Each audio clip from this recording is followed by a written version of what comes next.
Welcome to the Mills Family Part 2.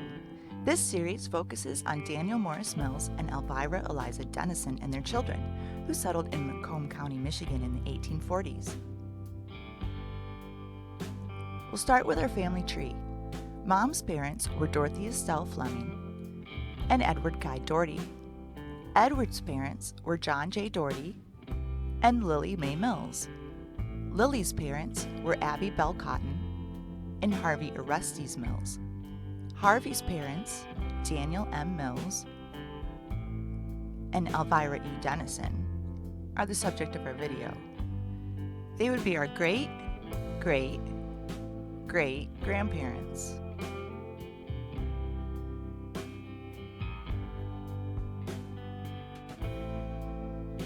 Daniel Morris Mills was born on March 30th, 1823, the 10th of 15 children born to Samuel T. Mills III and Sally Coburn. Elvira Eliza Denison was born 3 years later, on May 6, 1826, the third of 6 children born to Hiram Denison and Patience Smith. Daniel and Elvira were both born and raised in Guilford, New York. The area was first settled by the Mercereau brothers, John and Joshua Jr. The brothers were teenagers during the Revolutionary War, living on Staten Island. Their father, Joshua Sr., owned a tavern there, as well as stagecoaches and boats. Along with 4 of the elder Joshua's brothers, the Mercereaus operated a spy ring, feeding information to George Washington from behind enemy lines, including the betrayal of Benedict Arnold. When the time came, it was the Mercereaus that cleared the way for Washington's famous crossing of the Delaware. After the war, John and Joshua Mercereau Jr. settled in Guilford and built a tavern and a sawmill there. The town grew as quickly as they could cut the boards. This building was originally called Parsons Inn for the family who built it, and served as a tavern and stagecoach stop. It was later named The Pillars, then Angel's Inn, and still stands today. During the time our Mills and Denison families lived there, it was operated by Joshua Mercereau Jr. The Mills and Denison families were close for several generations, and Daniel and Elvira probably grew up together. Both families attended the Guilford Presbyterian Church, in which Daniel's parents had been instrumental in founding. Like the tavern, the church still stands and is currently home to the local historical society. Daniel's father, Samuel T. Mills III, was originally a shoemaker, but he became a farmer when Daniel was about 10. At first, Samuel rented his farm, then he bought property in nearby Castle Creek, New York, around 1838, when Daniel was 15. By this time, the Mills and Denison families were already in-laws, as Daniel's sister, Charlotte Mills, had married Elvira's uncle, Eber Cowles Denison, in 1834. Several other members of the two families moved towards the Castle Creek area, too. By 1840, residents of New York were running short on 2 things: timber and land. The lumber companies had already begun to move operations west to the Great Lakes, taking the jobs with them. The tradition of the time was for the head of the family to purchase a large plot of land with the intent of dividing it between his sons when they were ready for a family of their own. Daughters would generally receive a set of bedroom furniture and sometimes a little cash when they married. But this was becoming increasingly more difficult to do as more and more settlers arrived. The Mills and Denison men came up with a plan. Hiram and Eber's sister, Sally Denison Rice, had married several years earlier and moved to Michigan. It had become a state in 1837 and was growing quickly. By 1844, Michigan had been inhabited by Europeans for over 150 years. Much of southeastern Michigan had already been clear-cut and made suitable for farmland. The railroad had yet to arrive, but one could take the Gratiot Turnpike, a toll road, from Detroit to Fort Gratiot. Hiram Denison and his younger brother, Eber Cowles Denison, made the decision to relocate. The Denison brothers surely had letters from their sister Sally that described her home, and those letters most certainly played a part in their decision. But, being cautious and thoughtful men, they planned for Eber to take a trip to scout the area before committing to anything. At this time, Eber was 35 and had been married to Charlotte Mills Denison for a good many years. They had 2 young sons and a 3-year-old adopted niece. His wife's younger brother, Daniel Morris Mills, joined him on the journey. Eber C. Denison most certainly had to have made arrangements for the care of his farm and family while he was away, most likely with his brothers, who had a vested interest in his trip. Daniel Mills was only 22, but he owned property as well and must have had to make similar plans. The 2 men set out on foot, probably in March or April of 1845, just as the snow was beginning to melt. Depending on the terrain and weather, they would have averaged about 20 miles a day. They probably packed some dried food, but it would have been necessary to do some hunting, as well as build a fire each night for warmth, occasional cooking, and to ward off animals. It probably wasn't all wilderness, though. The route most likely took them through several large towns, where they would have been able to fill their canteens, get supplies, and even find a bed for the night if it was needed. This Buffalo pub was built around 1850. Eber and Daniel may have stopped somewhere similar for a hot meal or to chat with the locals. What's interesting is that their route took them through several Canadian towns where other people in our family tree lived. There were Clarks in Bothwell and Flemings in Dresden. The first leg of the trip probably took about 3 to 4 weeks. Depending on how long they stayed, it may have taken 2 to 3 months altogether. Upon reaching Chesterfield, Michigan, they thoroughly investigated the surrounding area. Eber C. Denison's grandson, Eber W. Denison, relays this story in his essay, A Long Hike, distributed at the 1960 Mills-Denison family reunion.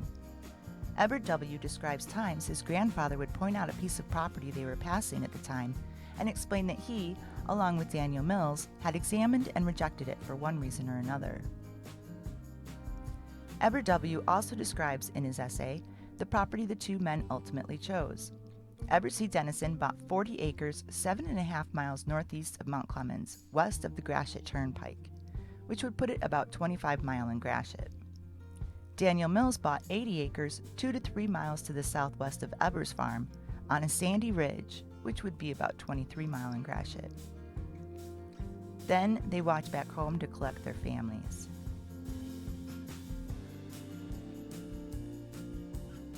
When Daniel Mills and Eber C. Denison returned to Chesterfield, Michigan in 1846, their traveling party was considerably larger.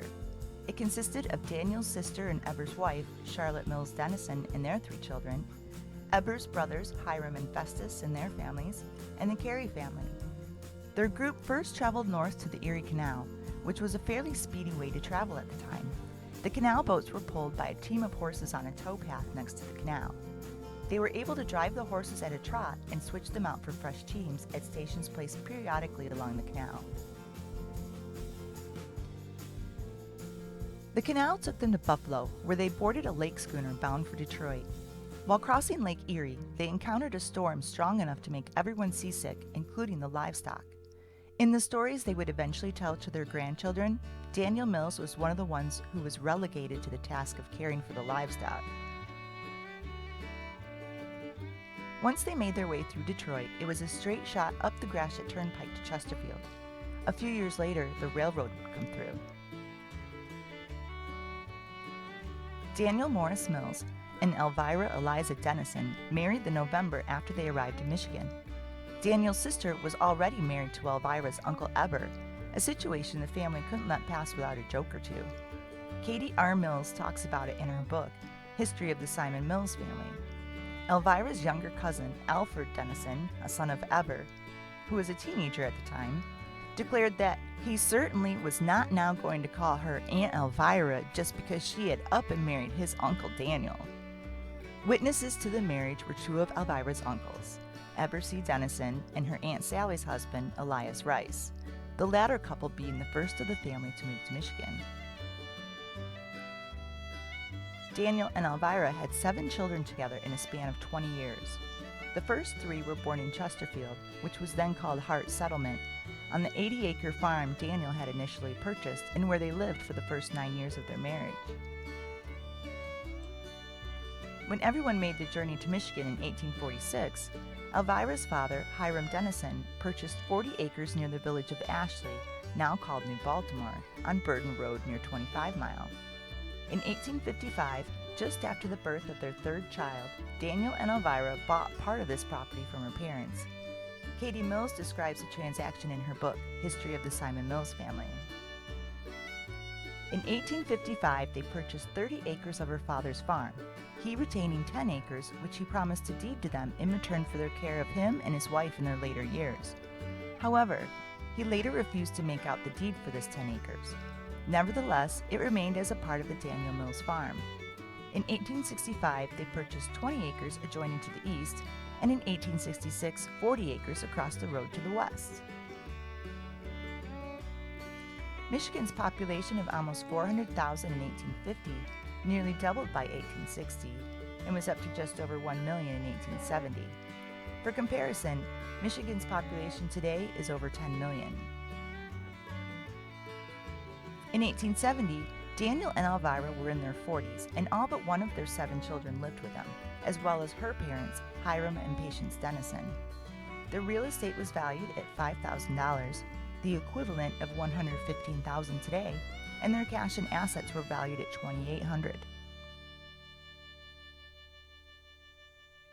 The Mills family lived just north of Mount Clemens, Michigan.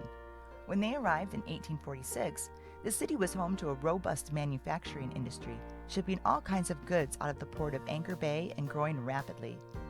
The major industry shifted towards tourism in the 1870s when a local farmer touted the benefits of mineral springs. Soon to become known worldwide as Bath City, the first bathhouse opened in 1873, named The Original, with many more to follow. The Original burned down twice, rebuilding bigger each time. Many capitalized on the area's sulfur springs, offering mineral baths from Detroit to Port Huron, but Mount Clemens was the heart of it. People came from all over and would stay for weeks to months at a time. Cleverly, it was claimed that at least 3 weeks were required to fully access the curative powers of the springs. Much of the area consisted of support services like restaurants, laundries, and, when the time came, blind pigs. Our Mills family was probably not short on possibilities for entertainment as well as education. By the time the children were old enough, they had several schools available to them, and all 3 of the Mills daughters spent time teaching before they married, or didn't marry in Susan's case. Several of Elvira's granddaughters became teachers as well. The Hathaway Institute was built in 1877 and operated as a high school for many years before becoming a normal school for teachers after the turn of the century. In both instances, it was quite the feather in the county's cap, educating students from all over. Daniel Morris Mills died in 1882 at the age of 59. His heart gave out while he was working in the barn. The 3 youngest children were still living at home. Jenny, the youngest, was just 14. Of the older boys, Samuel Eber Mills was running his new tile plant in nearby Lenox, Michigan, and Hiram and Harvey were farmhands in Saginaw, living just a farm apart. Harvey came home to run the family farm until Hiram, the oldest, was able to come back and take over permanently. Harvey married a few years later, then Jenny, then Festus in 1890. Susan Antoinette Mills never married and stayed on with Elvira. They had their own residence on what was now Hiram's farm on Burdon Road in Chesterfield. Susan cared for Elvira through the illness of her last years. Shortly after 1900, a child was, quote, left in their care by the name of Clarence John Stacy. Clarence was about 4 or 5 at the time and was never formally adopted, but considered a son to Susan and nothing less by everyone in the family. The Mills family was very involved with the Congregational Church at New Baltimore. Daniel was an ordained deacon, Elvira taught the adult Bible class that Hiram continued after her death, and Susan taught the young people's Bible class.